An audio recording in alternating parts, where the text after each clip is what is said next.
While I was going through college, I was a biology and chemistry major. I was also a Christian, and I had a lot of struggles with that. A lot of things that my professors were saying made a lot of sense, and I really kind of set course, a path that ultimately led to me finding the proof of God in science, and a lot of the reason why was because I saw the foolishness in the science. As a scientist, I'm a firm believer that you got to follow the rules of science. Scientists today do not follow the rules of science. They take data that they like and they turn it into a law. And if that data contradicts what they like, they don't even talk about it. They just continue to talk about the data that they like as if it is a law. But they're breaking the rules of science. And it really shows in Romans 1, professing to be wise, they became fools. And a big piece of that for me as a chemistry major was carbon dating. Now, I love chemistry. I always had a huge passion for it in college because I was blessed to have an organic chemistry teacher at Penn Valley in Kansas City, where I went to community college my first 2 years. And he was just an amazing teacher, and organic chemistry is really the study of carbon. And the reason he was an amazing teacher is because he was an amazing storyteller, and it all just made so much sense when he spoke, and it was really kind of an interesting thing. Now, the reason scientists use carbon dating, because carbon is the only element on the planet that has the ability to form building blocks for everything. Everything has a little bit of carbon in it, or a lot of carbon in it. Everything that has some sort of structure, or even gas molecules that have a structure, often have carbon in them. So it's typical, if you're going to test how old something is, you test the carbon, because it's the one element that everything has some of it in there. Now, what they're looking at with carbon dating is carbon is the number 6. It has 6 protons. That's the definition of carbon. Carbon is an element with 6 protons, period. But it has the atomic mass of 12 atomic mass units. And what that ultimately means is you take the 6 protons and then you take the 6 neutrons, you put them together, 6 plus 6 weighs 12. Now, you can't change the number of protons. If you take away or give more protons, then you have a totally different element. But you can change the number of neutrons. And carbon oftentimes will weigh 14, 13, or 12 atomic mass units based on whether it has 8, 7, or 6 neutrons. Now, carbon-14, they call that an isotope. Ultimately, what all an isotope is, and I'm sorry, I know you didn't really want a chemistry lesson here, but all an isotope is essentially the differences in the weight of an element. So as you lose a neutron, and it goes from 14 to 13, those are 2 different isotopes, 13 and 14. As it loses another neutron, it goes to carbon-12, where it usually stays pretty fixed at that point. So what they look at is they look at the decay of carbon-14 to carbon-13, and then from carbon-13 to carbon-12, and they could say, well, it takes this long for that decay to occur. Here's the problem with carbon dating. First of all, there's many problems with it.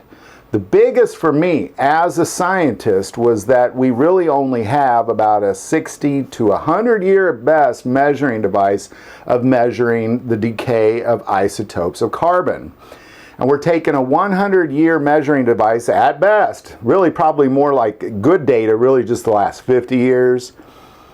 But we're taking a 50 to 100-year measuring device and we're applying it to thousands, if not hundreds of thousands, and in some people's strange hypothesis, millions of years. Now, the best way I have to kind of say the problem with that is it's kind of like a yardstick. A yardstick is a very accurate measuring device. It's very effective. If you use it, you're probably going to get pretty close to the right number. But you wouldn't measure the Rocky Mountains from Baja, Mexico to Alaska with a yardstick. And even if you could, you'd have a totally different number than what you actually, what it really is. And if 20 people did it, you get 20 different numbers. And all of you would probably be way off. And that's the same thing that scientists are doing with carbon dating, is they're taking a 50-year measuring device, or 100 years at best, and they're applying it to thousands, hundreds of thousands, millions of years. That's my biggest problem with it. Second problem with it is it's proven to be very flawed. My two favorite examples is about 10 years ago, a mountain in the Samoan Islands, a volcano erupted. And scientists took the ash from that volcano that just erupted in like 2004. And they then did some carbon dating to see how old that ash was. Well, as it turns out, that 2-day-old ash turned out to be about 400,000 years old, according to carbon dating. My all-time favorite one is where some scientists took a pot from Pottery Barn, bought it straight off the shelf, brand new pot from Pottery Barn. They measured how old it was, even though it's best 6 months old, turned out to be about 75,000 years old, according to carbon dating. So what you see here is you see scientists kind of hiding the data that they don't like. And then they shine a spotlight on the data they do like. And they talk about carbon dating as if it is a law. Now again, a yardstick is a very accurate measuring device, but even if you and I both measured something that was about 1 foot long with a yardstick, I bet we'd be off a little bit from each other by millimeters. And chances are, if we measured it 3 times, we'd get 3 different answers, roughly off by a millimeter. So it's still slightly flawed when you're measuring something within that yard, or with carbon dating within that 50 to 100 year period of time. But then once you stretch it out to thousands of years, you're really just kind of getting ridiculous at that point. And I don't even really call it science. I just kind of call it experimental hypothesis at best. Definitely not a theory, and absolutely not a law, or you're breaking the laws of science. So there you go. There's my problem with carbon dating. My 2 biggest ones, or 3 really, is that it's an incredibly inaccurate measuring device for anything long term.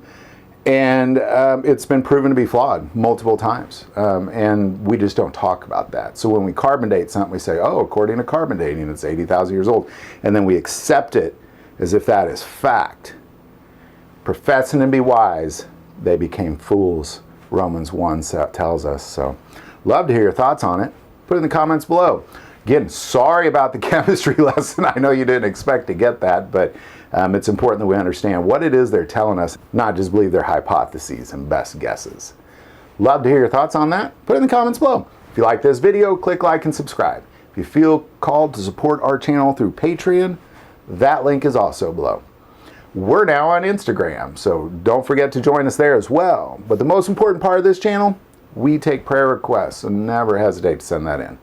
Thank you for watching this episode of God, Family, and Guns. And as always, love God, love your family, and love guns.